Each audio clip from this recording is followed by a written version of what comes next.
Indoor training and racing has become part and parcel of modern cycling. To do that, you're going to need an indoor trainer or a dedicated indoor training bike. Wahoo have just released new versions of their KICKR and their KICKR bike. So in this video, I'm going to talk you through all the updates and explain how signal dropouts could be a thing of the past.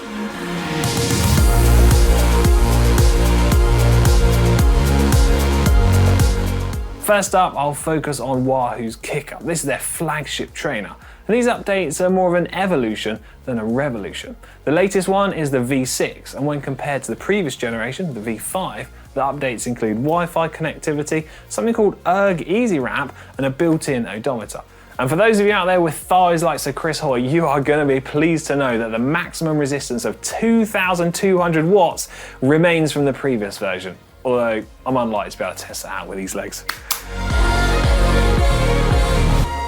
Okay, back to the serious stuff now. And the inclusion of Wi-Fi is actually a pretty big deal. And Wahoo say this is the first indoor trainer to incorporate that feature. And they anticipate the entire indoor trainer market is likely to shift in this direction. Using Wi-Fi instead of ANT+ or Bluetooth means you have a more robust connection and should mean you never have that dreaded signal dropout partway through your toughest efforts or your e-racing. Now, if you are someone that takes e-racing seriously or perhaps just a computer whiz, you'll appreciate the fact that Wi-Fi has a lower latency and higher throughput.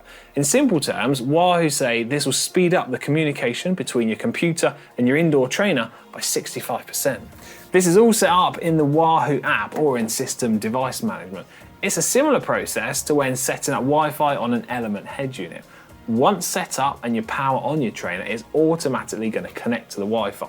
It will then automatically check the firmware and update if necessary. Oh, and on the subject of Wi-Fi, the red ANT+ LED has now been replaced with a white one for Wi-Fi. Slow blinking means it's trying to search, fast blinking means it's trying to connect to a previous network, and it will turn solid white once it's connected. When speaking to Wahoo about this last week, they explained how most people's connection issues when using Bluetooth or ANT+ are caused from the computer losing its connection with the trainer. And it kind of makes sense really, the computer's doing lots of other tasks and perhaps performing updates. And Wahoo suggests that Wi-Fi is the solution to this. And they also hinted at the fact that we could use that Wi-Fi connection for remote customer service and troubleshooting support. I mean, that would be pretty impressive, hey? Ooyy Easy Ramp is a feature designed to help make life a little bit easier when you're using Ooyy control mode. This is where the trainer automatically controls the resistance to help you maintain a set power output. Now, should you need to stop midway through your efforts, the trainer will then gradually apply the resistance over a period of 10 seconds, as opposed to piling it all on super fast and making it a right slog to get going again. Fantastic.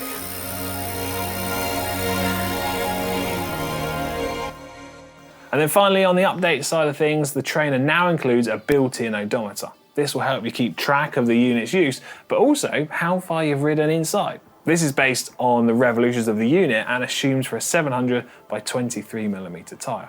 That's pretty much it for updates on the new KICKR, but if you're not familiar with the standout features of the KICKR, let me give you some quick fire stats.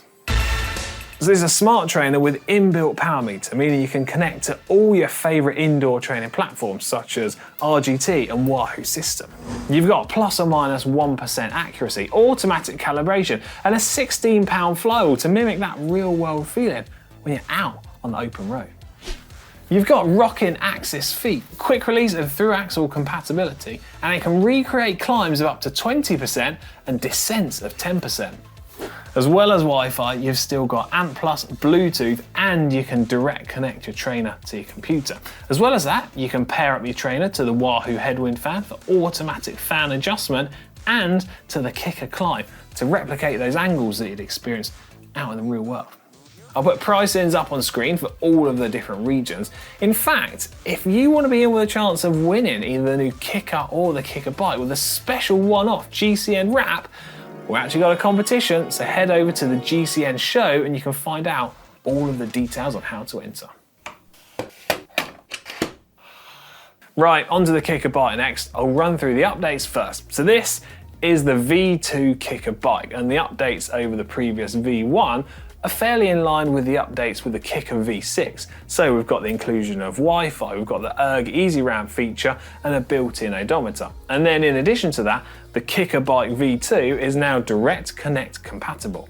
And if somehow the 2,200 watts maximum resistance of the Wahoo KICKR left you feeling like you had, somewhat more in the legs, perhaps the increased power of the Wahoo KICKR Bike with 2,500 watts maximum resistance should be enough for you. I think maybe Ooyy is the only GCN presenter capable of putting this to its limits.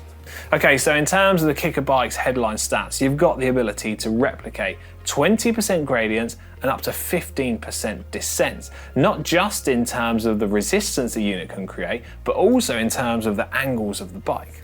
You've got programmable virtual shifting, similar to your normal bike. You've got loads of adjustability to get your position dialed in, and you can also use Wahoo's TrueFit app to help guide you through the process of getting your position set up just how you like it. You've got plus or minus 1% accuracy, automatic calibration, and then as well as the Wi-Fi and Direct Connect features, you've still got Ant+ and Bluetooth. In addition to that, you can connect the KICKR Bike to a headwind fan, and of course you can use it with all of your favourite indoor training platforms. Now that's a lot of information to take in so far, and I'll put the pricing for the KICKR Bike up on screen now. And as I said earlier, it's more of an evolution over the previous versions. And if you want to be one of the lucky few to be in with a chance of winning either the new KICKR Bike or the KICKR, then you need to head over and watch this week's GCN show. And to help you out, I'll put a little link in the description down below. Well, there you have it. I hope you found this video informative and helpful. If you have, let me know in the comment section down below. And to see more cool bike tech videos like this, subscribe to GCN Tech and turn on your notifications so you never miss out. Right, I'm gonna try and max this puppy out. See you in a bit.